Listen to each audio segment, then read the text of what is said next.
Many thanks to pcbway for sponsoring this video.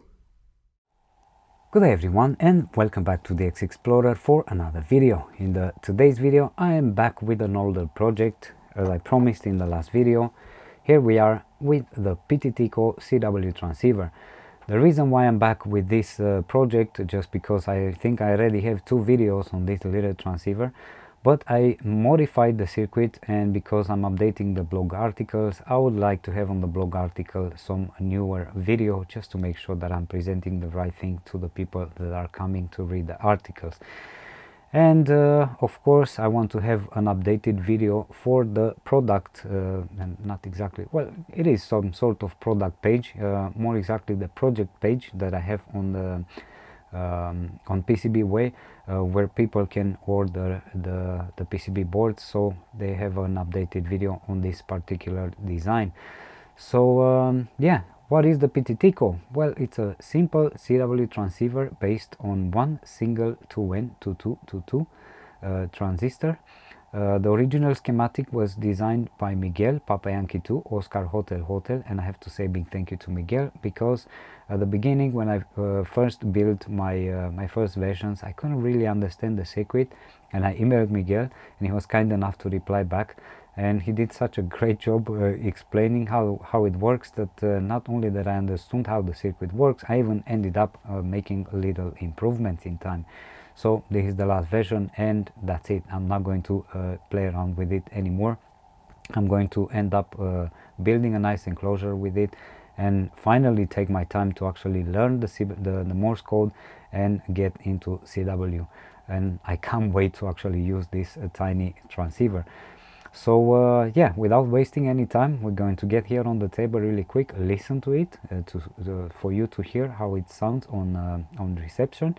We're going to transmit a little bit, but just in a dummy load, because I don't yet know exactly too much CW, well, Morse code actually. And we'll do some measurements, because I modified the low pass filter, as I was speaking in one of the older videos. I want to make sure that it actually cuts down the harmonics, and some other things that I did to the circuit in order to get it to work better the way I liked it. So yeah, let's not waste any time, because I don't want to end up with a half-an-hour video like I did with the last one. But of course I'm not going to continue without saying thank you to my friends at pcbway for always sponsoring and supporting the DX Explorer blog and the YouTube channel. They have great PCB prototyping services, CNC, 3D printing, SMD stencils. They even have PCB assembly services and a lot more available for you. They have a great store where you can pick up interesting measurement equipment, basically testing gear. You can even buy soldering irons and a bunch of other useful things for you and for your project. Please remember, in the video description there's a link that you can click and register for your new account, and you'll get a discount on your first order. As I'm always saying, PCBway is the way.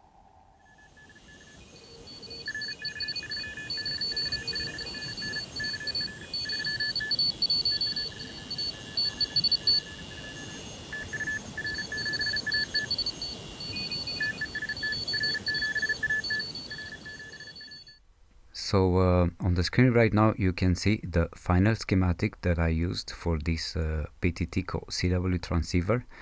But let's put it side by side with the older and original schematic designed by Miguel. And first of all, I would like to talk about the 68 picofarads capacitor, the one over here. This was the one that would give you the offset frequency of around 800 Hertz, depending on the value of this one. And also there was the value of this inductor over here, which I also changed. And I think that's it. What else? Oh, over here, if you wanted to get rid of the clicks, not to get rid of them, but not to make them so accentuated, so you won't hear them that much, you basically had 2 diodes over here, I think it was 1N4148 placed over here that it would lower that click sound in your headphones. And there was another schematic afterwards that contained those two diodes. Well, I figured that it didn't help much, so what I did instead, I modified that by adding this 100 nanofarads capacitor instead of 1 microfarad, and basically that had the same effect as those diodes did. And actually, honestly, to my ear, it sounds, I think, a little bit better than compared to the diodes version. Now you have R2, this one, which is 4.7 kilo ohms. This one basically opens up the transceiver, so you will hear a little bit more comparing to the one, the version that I built. But we're going to talk a little bit about this one, especially when we're going to do some measurements.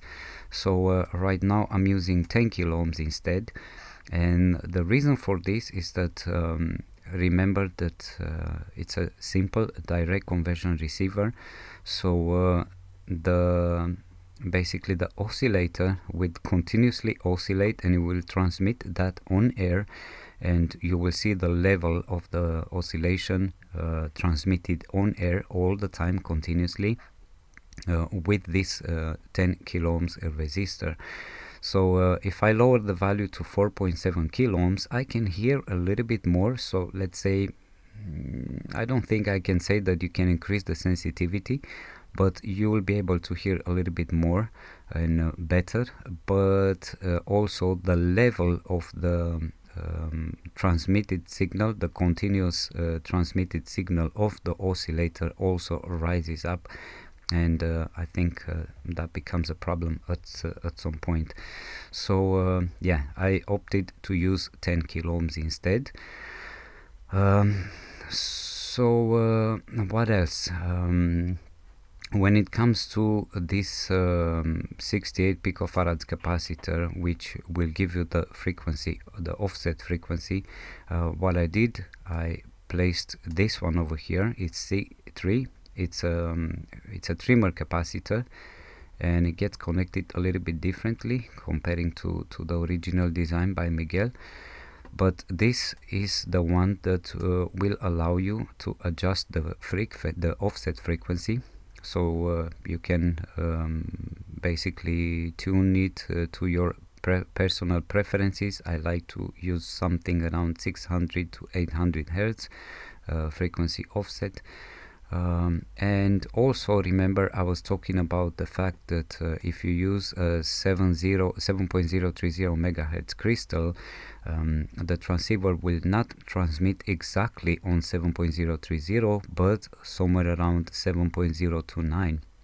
So to fix that issue, as I wanted to transmit exactly on 7.030 megahertz, because that's the QRP international frequency, I placed C4 over here, and this one allows me to change the frequency, the transmit frequency to 7.030. We'll talk a little bit about the way you adjust this a little bit later. So what I did over here, some issues that I was trying to fix, it was to get rid of the M-band, broadcast band interferences. So I did that by placing this 10 nanofarads capacitor just before the 100 nanofarads capacitor, and that fixed my issue. But by placing this capacitor over here, I was messing up this part, so basically the offset frequency wouldn't work anymore. So for that reason, I had to place a second inductor over here to somehow separate the stages, basically. So this is pretty much the audio output, if I can say it like this. Normally you would use on the output some 300 ohms telephone speaker, but I prefer to connect it to some LM386 audio amplifier set at the highest gain possible. And the other final modification that I did was just to place a low pass filter on the output. that seems to do a good job. We'll show you that in the measurement in a little bit. Initially I did not use this capacitor over here, and the filter was not good enough, and I will still have harmonics, especially the second harmonic was quite high.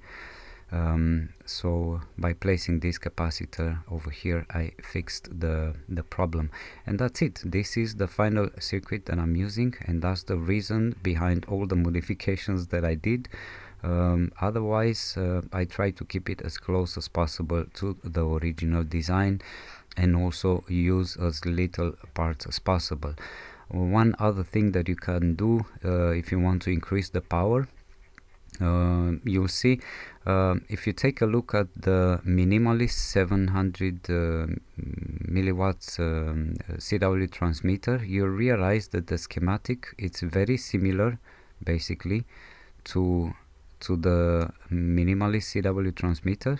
It's nearly identical except the audio output. That one doesn't have an audio output, but yeah, I mean they are nearly the same. And the thing is that on that one I'm using the same transistor, 2N2222A metal can transistor, but the amplification factor for the one that I'm using in the CW transmitter is a little bit higher, so it gives me 700 milliwatts output power. We'll measure this one on 12 volts, and you realize that on the Pititico, just because I use the transistor with a bit lower amplification factor, even though it's the same type of transistor, it only gives me around 350 or 400 milliwatts output power. But I'm happy enough with that. I don't bother too much. I actually like using this low power.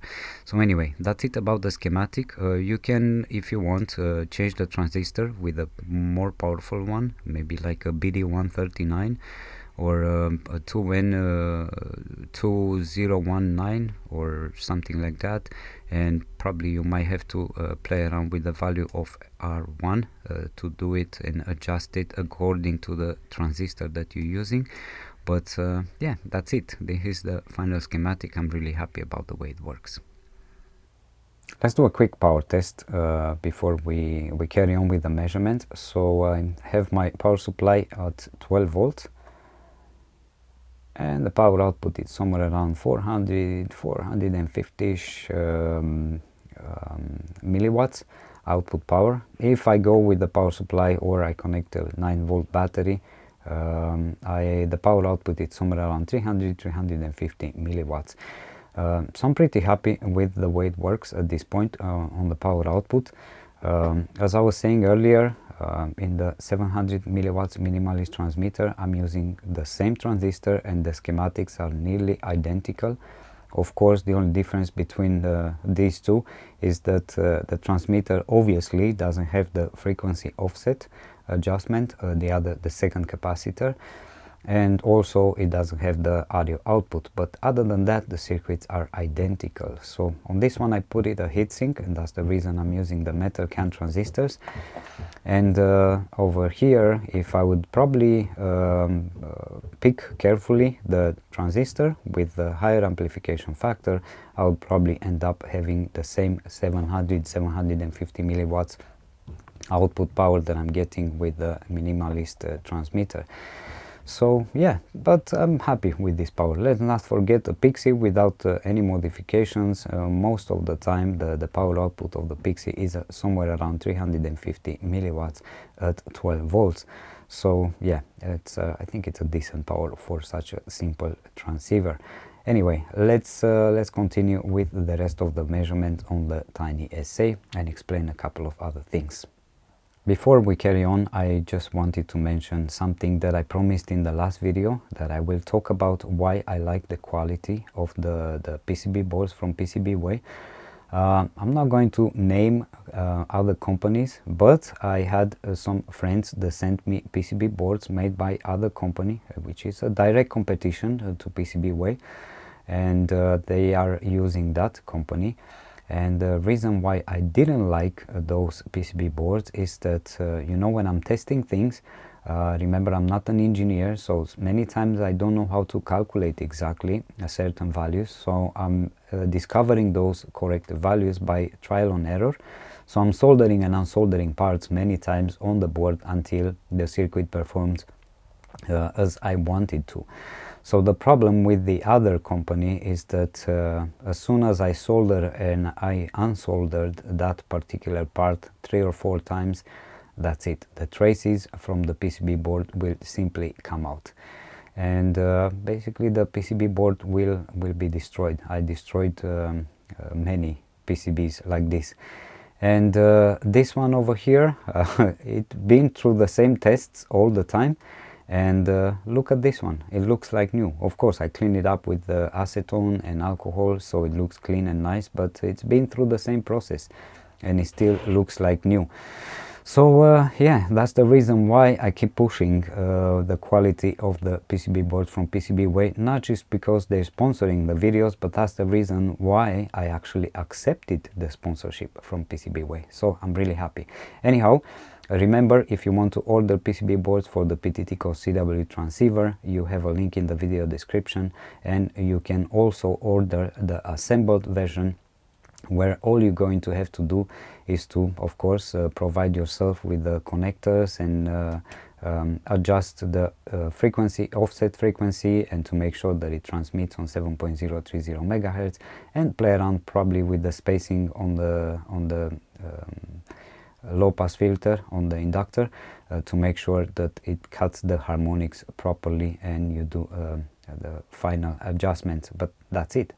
So anyway, let's continue with the measurements on the Tiny SA. But I really wanted to talk about this so you know why I'm actually pushing so much about the PCBway and the quality behind the products, not just because they're sponsoring my videos. So I've connected the Tiny SA to the RF tap that I built in the last video, and here I have the Pititico CW transceiver going into the RF tap. On the one of the outputs I have the 50 ohms dummy load, 1 watt dummy load, and over here I have the signal going to the Tiny SA. So let's power the Pititico.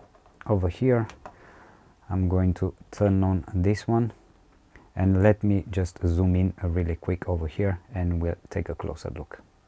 So if you remember, I was talking about the resistor, the 10 kilo ohms resistor, and I was saying that you will have a constant output of the oscillator going on air all the time. Well, the thing is that if you lower that value from 10 kilo ohms to 4.7 kilo ohms, I said that you can improve the reception a little bit. You will hear a lot more, but also the signal that you have over here, it will be a lot higher.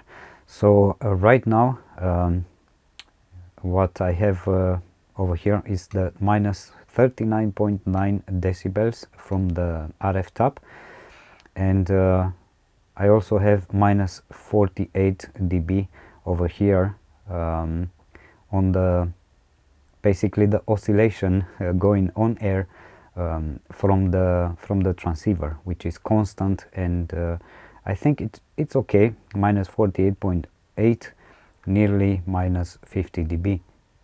The problem is that if I would decrease that value, probably this one will go over 40 dB, and that is not a good thing. Now if I transmit,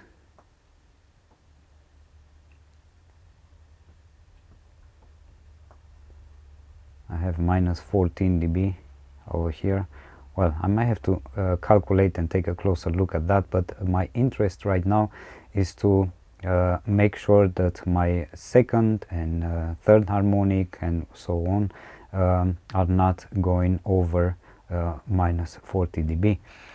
So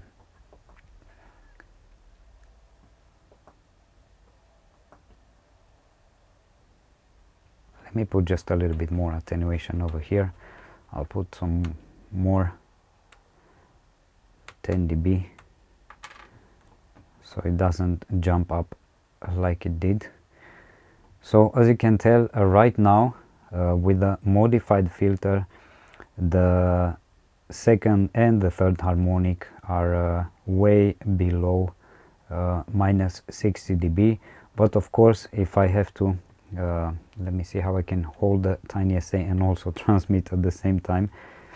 If I look over here, so basically between these little squares there's 10 dB in each line. So if I look at the signal level over here, I have 1, 2, 3, 4, nearly 50 decibels almost difference between the transmitted signal and the harmonics. So the filter finally does a good job, and I no longer have harmonics with this one, because I believe it was Rob that measured and let me know that the filter doesn't work properly on the 700 milliwatts minimalist transmitter, and the second harmonic was way too high, so I had to lower that a little bit. So right now the filter does perform well, and I think this one as well. I have to put down on paper a couple of numbers over here to make sure that it's under, basically it's minus 40 dB comparing to the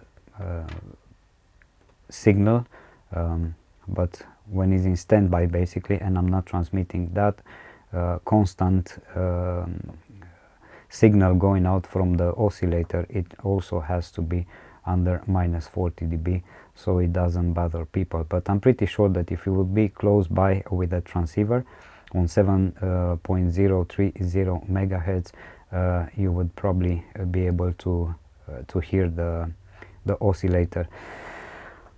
Anyway, this is the thing with simple transceivers, but at least it works. The filter works well, and I'm happy that I don't have any more issues on this problem. So yeah, anyway, and I'm glad that I can finally measure these things to Rolf for the tiny SA. So I connected the transmitter to the dummy load, the transceiver to the dummy load. I also turned on my TrueSDX in the background. I connected the other output of the TrueSDX to the laptop so you can actually hear the sound. And if I'm touching here, you hear the continuous transmitted signal of the oscillator in the background in standby. So it's a lot lower if I don't touch it, and especially if I put it in an enclosure, you won't be able to hear it as much in the TrueSDX. But right now, intentionally I'm touching just so you can hear the signal. So anyway, let's start transmitting a little bit so you hear the way it sounds.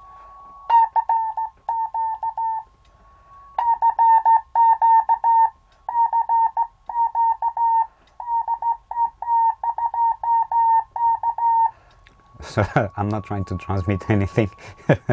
I don't really know much Morse code right now, but I hope you hear the sound and I hope you like it. I really like the tone, and I got to the point where I'm happy with the transceiver just because I can tell that there's no overheating either in the crystal or the transistor, because the signal is stable.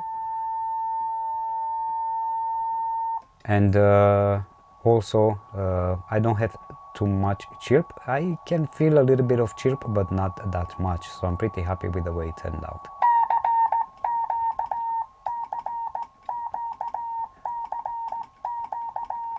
I don't know how well you can hear the sound from the laptop in the microphone, but it sounds really nice and I'm really happy. So that's it. I really recommend this transceiver if you're a beginner in building transceivers and transmitters, just because, believe me, you will understand a lot of things on how transceivers work, on how transmitters work, and I learned a lot just by building this project, and probably that's the reason why I actually like this transceiver so much. So again, many thanks to Miguel for all the help making me understand how the circuit works. And thank you all for watching, and I hope you really liked this video. I guess that's it for today. I'll see you in the next one. Until then, 73 from Yankee Oscar 6 Delta X-Ray Echo, and have an amazing rest of the week.